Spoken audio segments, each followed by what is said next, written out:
Santa Rosalia is an old mining town about an hour north of Mulegé. It's significantly bigger than Mulegé, with just over 14,000 residents to Mulegé's 3,800.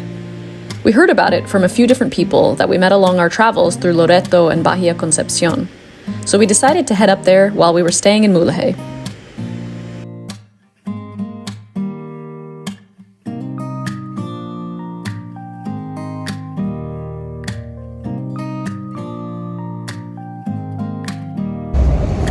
We have just arrived in the town of Santa Rosalia.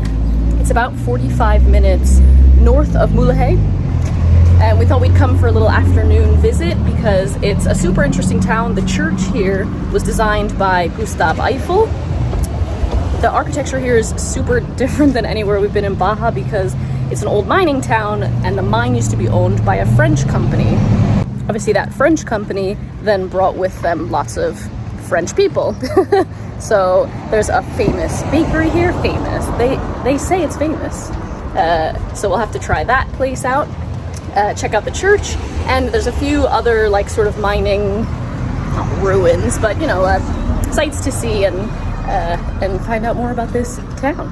Let's go.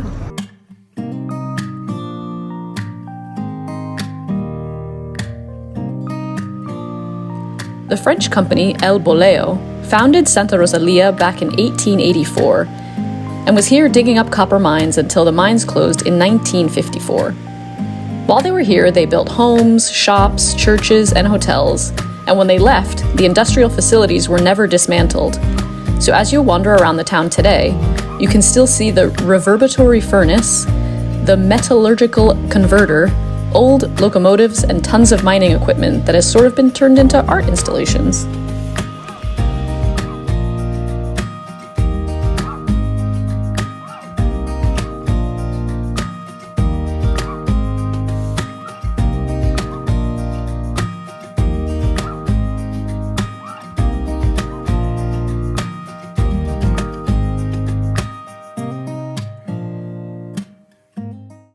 I have never seen architecture like this in Mexico before. It's so interesting.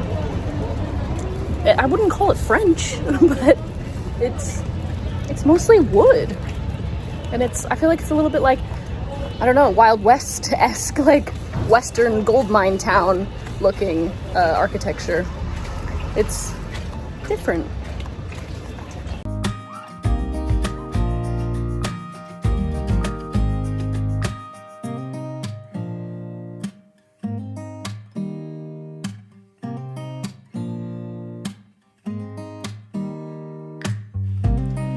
Lots of people recommended that we make a stop at El Boleo, the bakery in town who took its name from the mining company. They've been baking bread since 1901 and claim to make the best baguettes in Mexico. Alas, I cannot comment on the baguettes' authenticity since they didn't have any left when we got there, but the pan dulces were pretty delicious.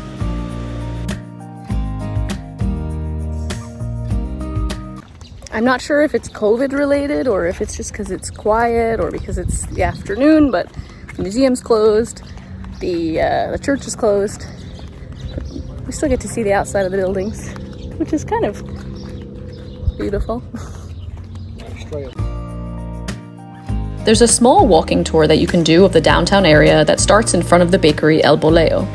You'll see a map outside of the front entrance, and you can see the main points of interest to check out as you wander the town. Be sure to look at some of the street signs, all named for famous French people.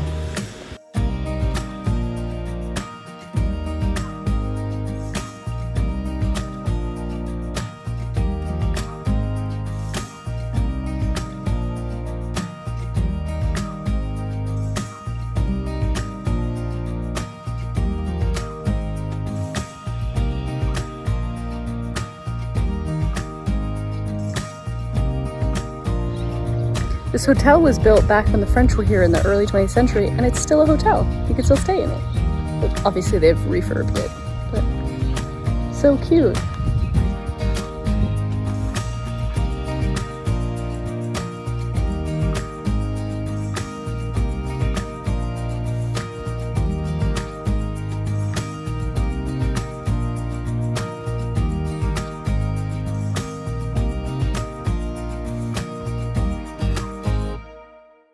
Another thing we got told about this town is that after the French sold off the mine, Chinese miners came into town, and it's supposed to be a really great place to get pretty authentic Chinese food, like the best in the peninsula even.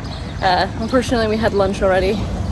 We're not sticking around till dark to have dinner, but if you stop through Santa Rosalia, let me know how the Chinese food is, because I haven't had good Chinese food in quite a while.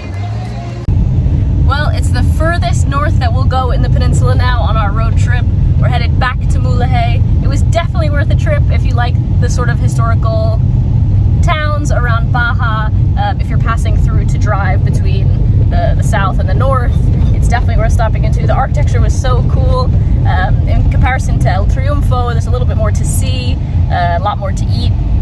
And yeah, just a fun little side road trip from Mulegé. So we're headed back to Mulegé. I hope you guys enjoyed this little side trip. If you did, please give it a thumbs up. It really supports my channel, and I will see you next time. Bye.